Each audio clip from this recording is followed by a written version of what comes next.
आइए दोस्तों, आज हम चैप्टर 4 के महत्वपूर्ण प्रश्न को देखते हैं जो कि ऑनलाइनर है और ये कॉम्पिटिटिव एग्जाम के लिए भी बहुत महत्वपूर्ण है। तो पहली प्रश्न है कि गुटनिरपेक्षता का जनक किसे माना जाता है। तो दोस्तों, गुटनिरपेक्षता के जनक जो है जवाहरलाल नेहरू जी थे, अपने प्रथम पीएम भी थे।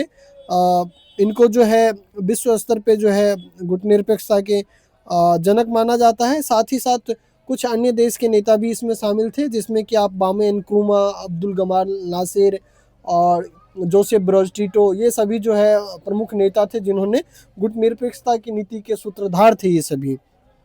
सेकंड क्वेश्चन है कि शिमला समझौता कब हुआ था। तो 1972 में हुआ था।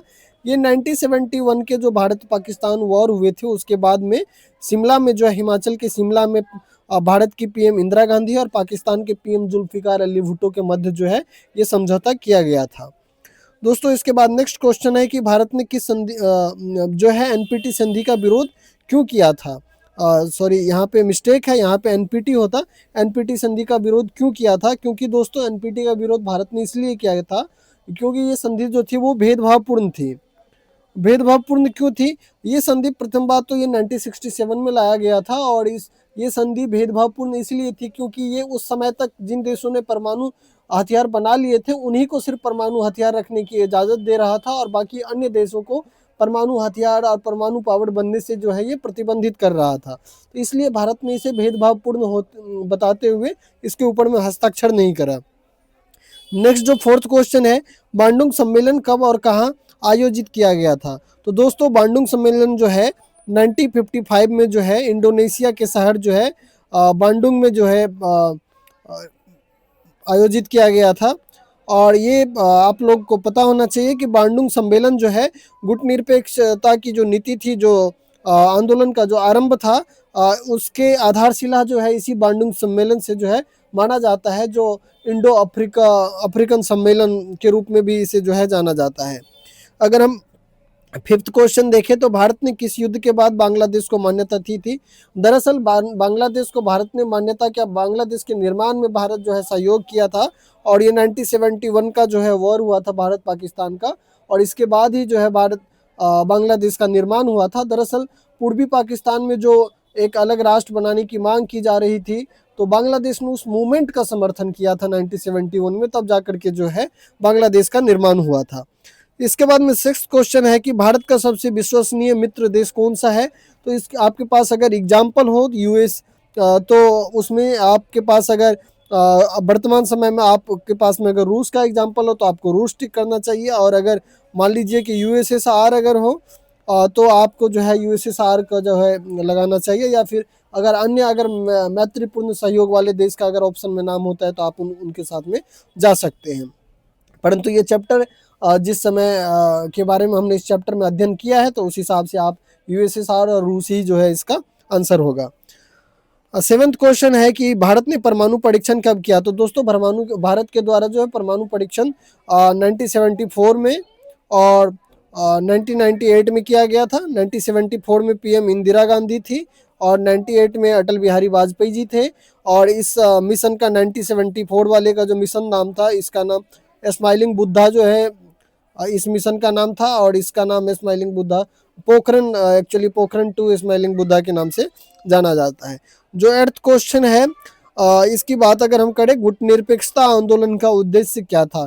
एक्चुअली जो नॉन अलाइंग मूवमेंट जो था, इसका जो उद्देश्य था वो यह था कि जो देश इसमें इसके सदस्य देश थे, उन सभी देशों ने शीत युद्ध के समय जो दो गुट थी, यूएस का और जो यूएसएसआर, दोनों के जो अलग अलग गुट थे, इन दोनों गुटों में से किसी गुट में शामिल नहीं होकर के इन देशों के द्वारा जो है अपना स्वतंत्र विदेश नीति अपनाया गया।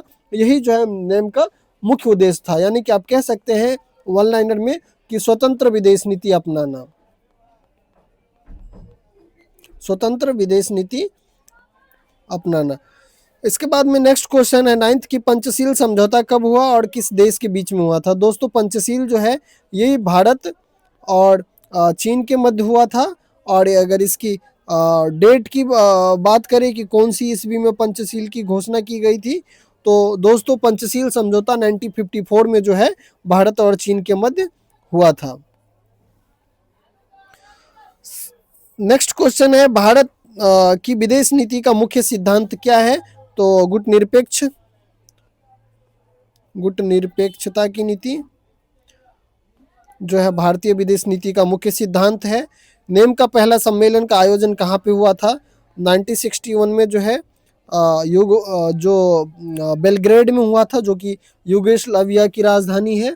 यहाँ पे 1961 में जो है बेलग्रेड यूगोस्लाविया की राजधानी है, ये यूगोस्लाविया। दोस्तों तो यहाँ पे गुटनिरपेक्ष आंदोलन का पहला जो है शिखर सम्मेलन यहीं पे आयोजित हुआ था। जो नेक्स्ट क्वेश्चन है, भारत चीन युद्ध किस वर्ष हुआ था? तो 1962 में भारत और चीन के मध्य में युद्ध हुआ था। नेक्स्ट क्वेश्चन है कि बांडुंग सम्मेलन का आयोजन कब हुआ था? तो दोस्तों 1955 में जो है इंडोनेशिया में जो है बांडुंग सम्मेलन का आयोजन किया गया था। और यही जो है जो गुटनिरपेक्षता का आंदोलन जो आरंभ हुआ था, नेम का जो है आधारशिला इसी सम्मेलन से जो है रखा गया था। जो 14th क्वेश्चन है, पंचशील के कितने सिद्धांत थे? तो पंचशील जैसे कि नाम से ही पता चल रहा है कि 5 प्रिंसिपल ऑफ कोएग्जिस्टेंस, इसके जो है 5 प्रिंसिपल थे।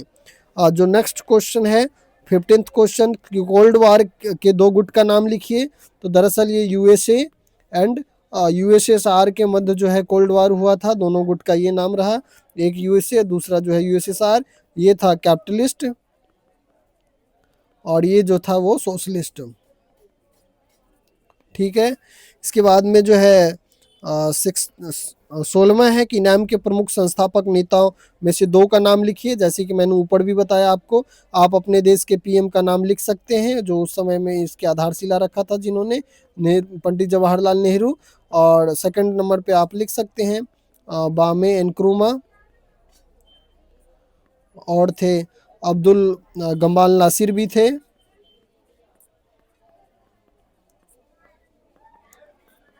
जोसेफ ब्रोज टीटो भी थे।